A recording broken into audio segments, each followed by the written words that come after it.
Assalamualaikum warahmatullahi wabarakatuh. Selamat pagi Ibu dan teman-teman semuanya.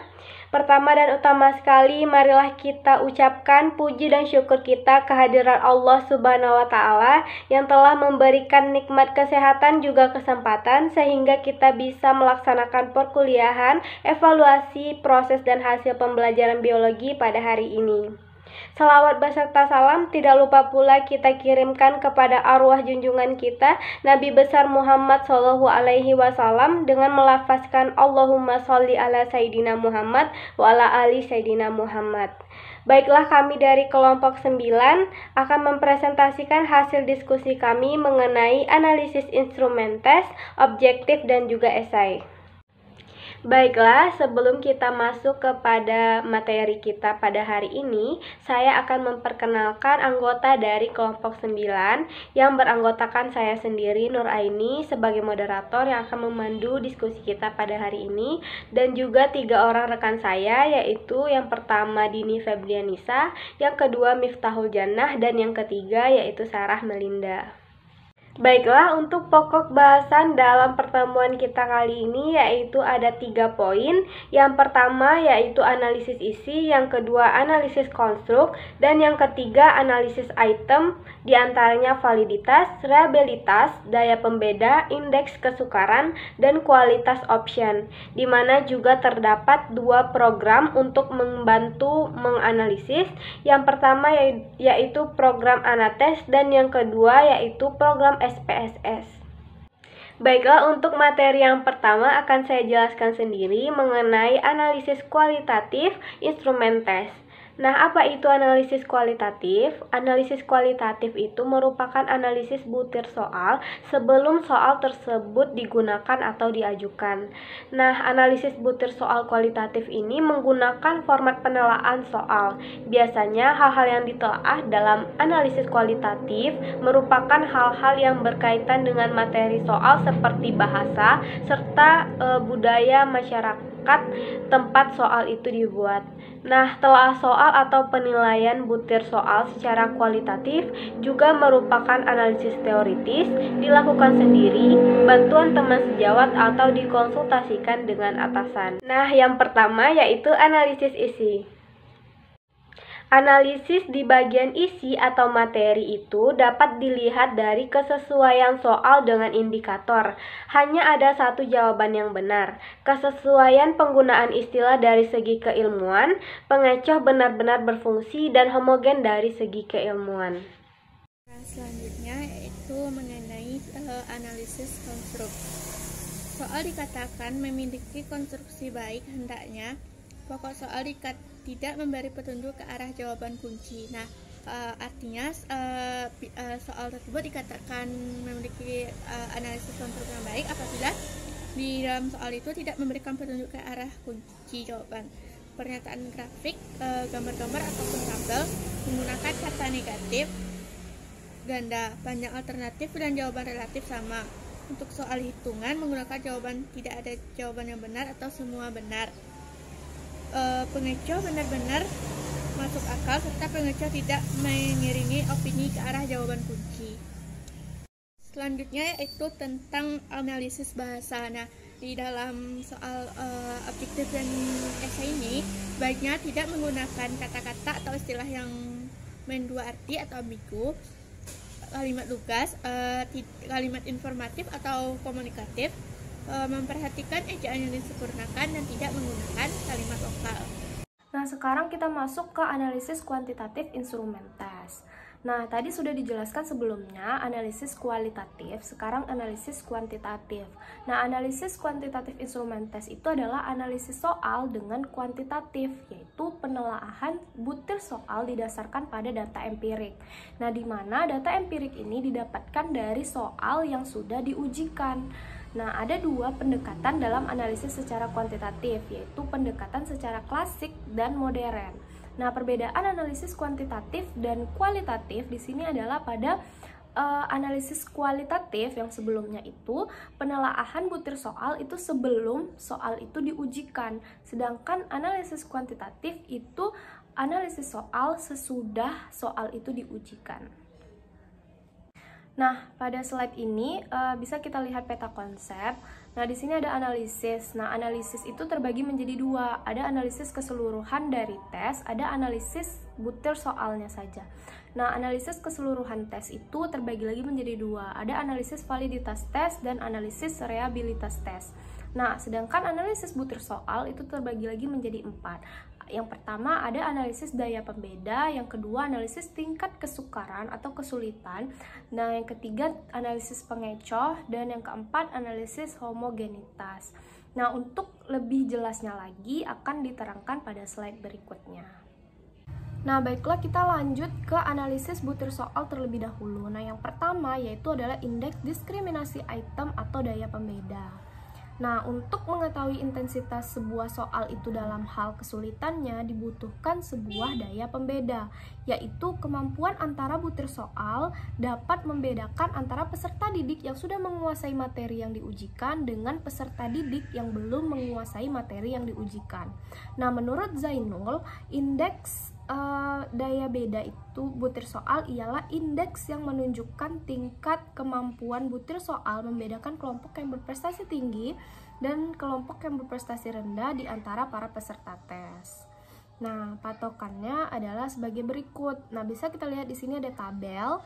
Nah, di tabel ini ada angka indeks diskriminasi yang dilambangkan dengan huruf D. Nah, ada klasifikasi dan interpretasi. Nah, kalau angka diskriminasinya itu kurang dari 0,2 itu diklasifikasikan sebagai poor atau daya pembedanya itu jelek. Nah, 0,2 sampai 0,4 itu diklasifikasikan sebagai satisfaktor atau daya pembeda yang sedang. Nah, 0,4 sampai 0,7 itu diklasifikasikan sebagai good, berarti daya pembedanya sudah cukup bagus.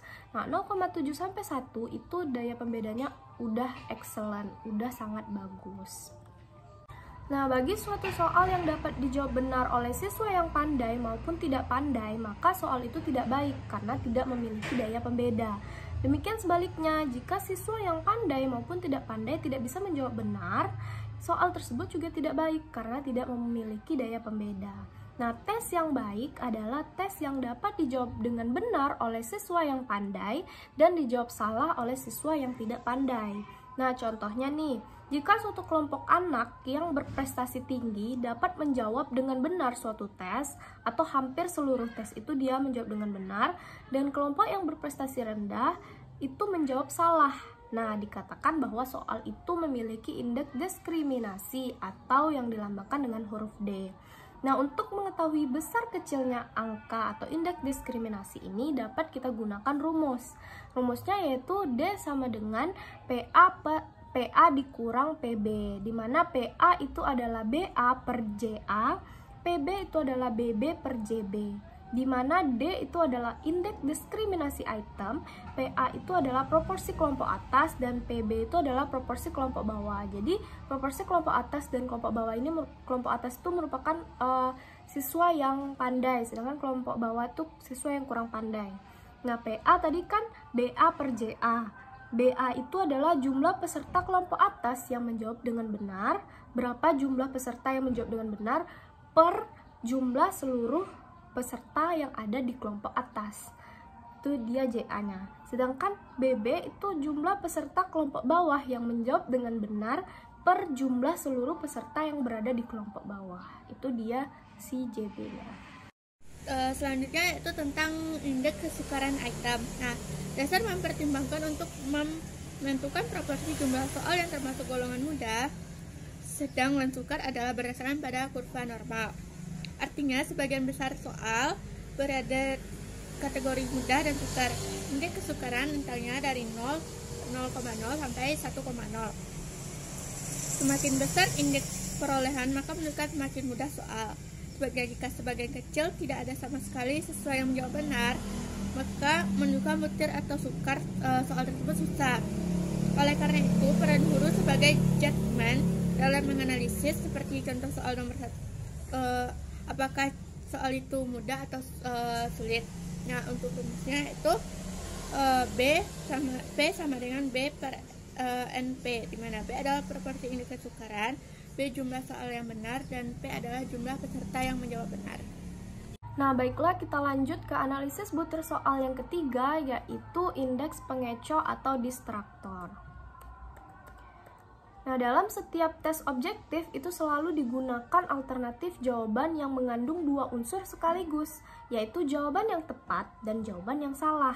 Nah, jawaban yang salah inilah sebagai penyesat atau distraktor. Nah, tujuan pemakaian distraktor ini adalah untuk mengecoh mereka yang kurang mampu atau tidak tahu dan dapat dibedakan dengan yang mampu. Nah, oleh karena itu, distraktor yang baik adalah yang dapat dihindari oleh anak-anak yang pandai dan dipilih oleh anak-anak yang kurang pandai. Dan apabila terpilih, minimal 5% dari jumlah peserta. Nah, kita kasih contoh nih, misalnya, tes hasil belajar bidang studi biologi itu diikuti oleh 50 orang siswa SMA dan bentuk soalnya itu adalah multiple choice item. Nah, dengan item sebanyak 40 butir, berarti ada 40 soal yang dilengkapi dengan 5 alternatif, ada A, B, C, dan D, dan juga E. Nah, dari 40 butir item ini, khusus nomor 1, 2, 3 nanti akan kita bahas. Nah, di bawah ini ada tabel. Nah, di sini ada nomor butir item, ada item 1, 2, dan 3. Nah, alternatif jawabannya A, B, C, D, E tadi kan. Nah, jadi untuk soal nomor 1 itu jawabannya adalah D, dan itu yang memilih D ada 30 orang. Nah, untuk jawaban 2 itu jawaban yang benarnya adalah yang B, yang dipilih oleh 44 orang. Dan yang nomor 3 itu jawaban yang benarnya adalah option C, dipilih oleh 10 orang. Nah, dengan pola penyebaran jawaban item seperti tabel yang sudah dijelaskan tadi di atas, nah dengan mudah mengetahui beberapa persen peserta yang telah terkecoh untuk memilih distraktor yang dipasangkan pada item 1, 2, dan 3. Nah, tetapi di sini kita contohkan hanya pada nomor 1 dan 2 saja ya, untuk mempersingkat slide. Nah, di nomor 1 nih, jawaban yang benarnya kan adalah D, berarti distraktornya itu adalah A, B, C, dan E. Nah, untuk pengecoh A itu dipilih oleh 4 orang, bisa dilihat pada tabel. Yang nomor 1 itu yang memilih option A ada 4 orang, berarti 4/50. 50 ini adalah 50 orang peserta dikali 100 karena kita akan melihat berapa persenannya. Nah, didapatkanlah 8%, berarti dia telah berfungsi dengan baik karena angka persentasinya sudah lebih dari 5%. Tadi ingat kan, ada minimal kalau terpilih dia 5% paling kecil. Nah, pengecoh B itu dipilih oleh 6 orang, bisa kita lihat lagi di tabel. Nah, berarti 6 itu per 50 juga. 50 itu adalah 50 orang peserta dikali 100, didapatkanlah 12%, berarti telah berfungsi dengan baik juga. Nah, pengecoh yang C itu dipilih oleh 5 orang, berarti 5/50 dikali 100, didapatkanlah 10%, berarti artinya dia telah berfungsi dengan baik.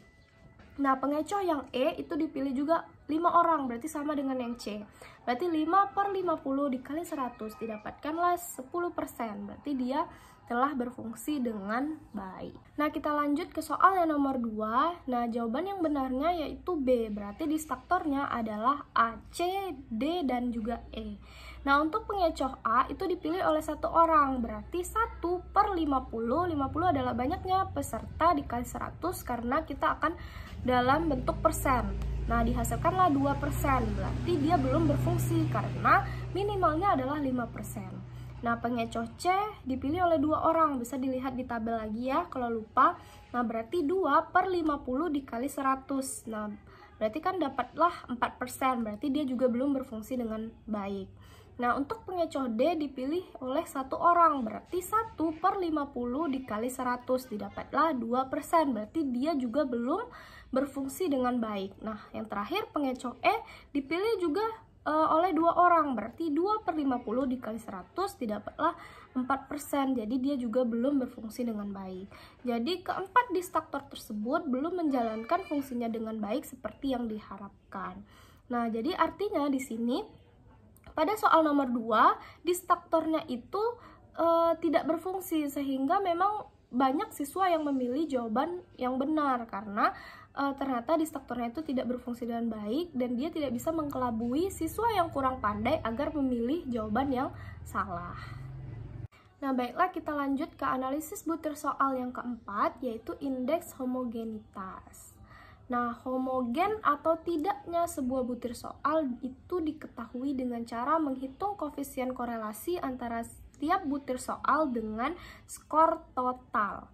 Nah, diperlukan perhitungan korelasi sebanyak butir soal dalam tes bersangkutan. Nah, bila ada 50 butir soal, maka Anda harus menghitung koefisien korelasi sebanyak 50 kali. Nah, skor tiap butir soal itu adalah 1 atau 0. Nah, sedangkan skor tiap siswa itu cukup bervariasi. Nah, adapun yang lazim digunakan dalam teknik korelasi ini menggunakan percent product moment. Bisa juga digunakan teknik korelasi poin berserial. Nah, homogen atau menunjukkan apakah tiap butir soal itu mengukur aspek atau kompetensi yang sama atau sejauh mana tiap butir soal itu menyumbangkan skor total tiap siswa. Nah, butir soal yang homogen adalah yang menunjang skor total. Sebaliknya, butir soal yang tidak seiring dengan skor total dikatakan tidak homogen dan lebih baik dibuang atau direvisi. Selanjutnya kita masuk kepada poin yang pertama, yaitu validitas. Validitas tes adalah tingkat keabsahan atau ketepatan dari suatu tes. Nah, tes itu dikatakan valid apabila mengukur sesuai dengan apa yang hendak diukur. Tes memiliki validitas yang tinggi jika hasilnya sesuai dengan kriteria. Dalam artian, terdapat kesejajaran antara tes dan juga kriteria. Nah, untuk menguji validitas setiap butir soal dapat dilakukan dengan uji validitas butir tes dikotomi, di mana benar mendapat skor 1 dan salah mendapatkan skor 0. Untuk menguji validitas instrumen tes digunakan rumus poin biserial, yaitu RPBI sama dengan MPI kurang M. Baiklah, Assalamualaikum warahmatullahi wabarakatuh. Perkenalkan, saya Sarah Melinda dari kelas pendidikan biologi D dengan NIM 19031160 akan menjelaskan poin yang kedua, yaitu reliabilitas. Tes reliabilitas instrumen adalah keadaan instrumen yang menunjukkan hasil pengukuran yang reliable, yaitu tidak berubah-ubah atau konsisten. Instrumen yang reliable adalah instrumen yang mana dapat mengukur yang apabila digunakan untuk mengukur subjek atau objek tertentu pada waktu yang berbeda serta orang yang berbeda akan menghasilkan tes yang sama atau hasil yang sama. Faktor penting yang mempengaruhi reliabilitas yaitu pertama, kemampuan peserta tes atau subjek uji coba. Yang kedua, jumlah peserta tes. Yang ketiga, panjang pendeknya tes. Yang keempat, evaluasi subjektif yang akan menunjukkan reliabilitas. Reliabilitas instrumen menunjukkan atau ditunjukkan dengan koefisien reliabilitas. Koefisien reliabilitas yang minimal adalah 0,70. Nah, sebaiknya koefisien reliabilitas ini yaitu 0,80 atau lebih. Koefisien ini menggunakan rumus Coder-Richardson. Lalu program yang dapat digunakan atau program-program yang dapat membantu dalam evaluasi antara lain pertama yaitu yang pertama menggunakan program Anates. Program Anates merupakan software berbahasa Indonesia yang mana dapat menganalisis butir soal, yang dimana dibuat oleh Dr. Andes Kartono dan Yudi Wibipsono. Nah, keunggulan dari software ini adalah pertama menggunakan bahasa Indonesia, yang mana dapat memudahkan penggunanya untuk mengakses program ini. Yang kedua yaitu software ini bisa menganalisis butir soal berupa pilihan ganda serta uraian. Selanjutnya, software ini bisa dipindahkan langsung ke Microsoft Excel untuk dihitung nilainya. Maka diharapkan pengguna yang menggunakan program Anates atau software Anates ini untuk mendalami Microsoft Excel agar nanti saat menggunakan program ini hasilnya dapat lebih maksimal. Nah, langkah-langkah dari menggunakan program Anates atau software Anates ini yaitu pertama, klik Start, lalu All Programs, lalu klik Anates, kemudian akan muncul dialog box. Yang kedua, pilih tombol jalankan Anates pilihan ganda untuk soal analisis pilihan ganda dan pilih jalankan. Sedangkan untuk analisis uraian maka pilih untuk analisis butir uraian pilih analisis butir soal uraian. Yang ketiga, untuk yang pertama kita akan mencoba menggunakan butir soal pilihan ganda. Lalu setelah diklik jalankan analisis pilihan ganda. Yang keempat, pada kolom file, klik buat file baru untuk analisis baru. Lalu klik baca file yang ada untuk membuka file tersimpan. Lalu keluar dari Anates untuk keluar dari program. Nah, yang kelima yaitu klik buat file baru, lalu akan tampil dialog box.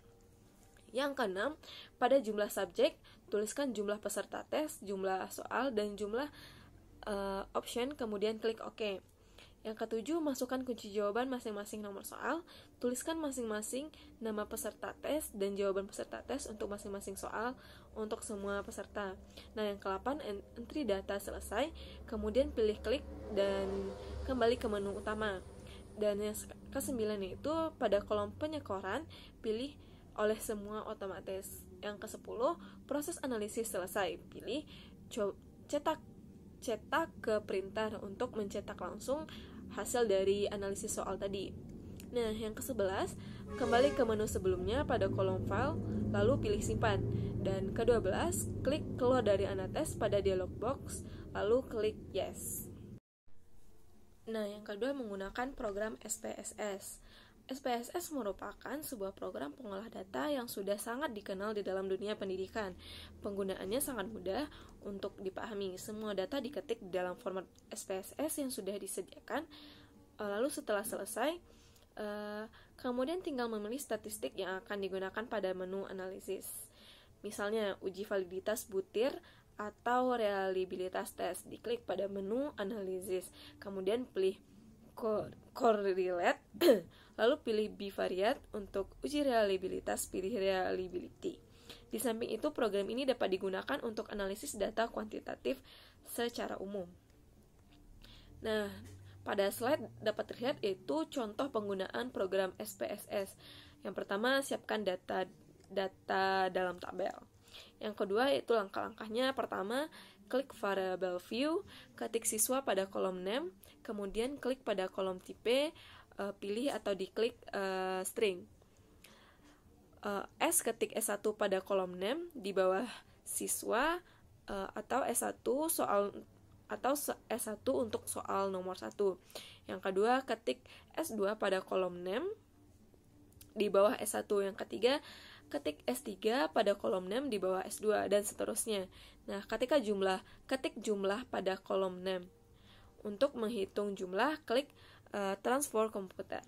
Ketik jumlah pada kotak target variable, lalu pada kotak numeric expression, diisi atau diketik S1 tambah S2 tambah S3 tambah S4 tambah S5, lalu klik OK.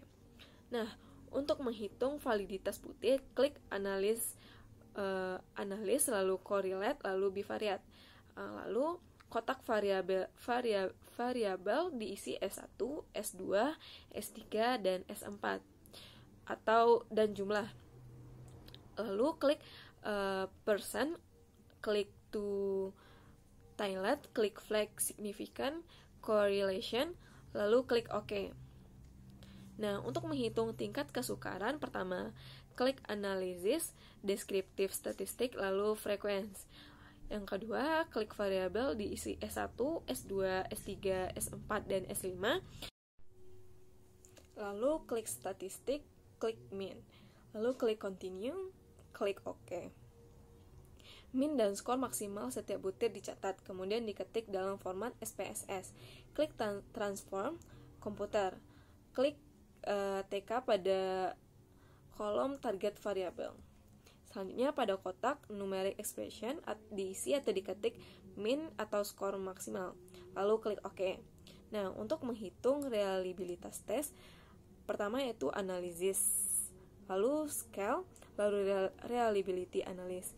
Yang kedua, klik kotak items diisi dengan S1, S2, S3, S4, S5 tadi. Nah, selanjutnya klik model, pilih alpha, Lalu klik statistik, pilih item, klik continue, dan klik OK. Baiklah, sekian presentasi dari kelompok 9. Kami memohon maaf yang sebesar-besarnya apabila terdapat kesalahan juga kekurangan baik dalam PowerPoint maupun dalam penyampaian materi pada hari ini. Untuk itu diminta kepada teman-teman memberikan kritik, saran, dan juga tambahan materi. Nah, saya sebagai moderator undur diri. Terima kasih. Assalamualaikum warahmatullahi wabarakatuh.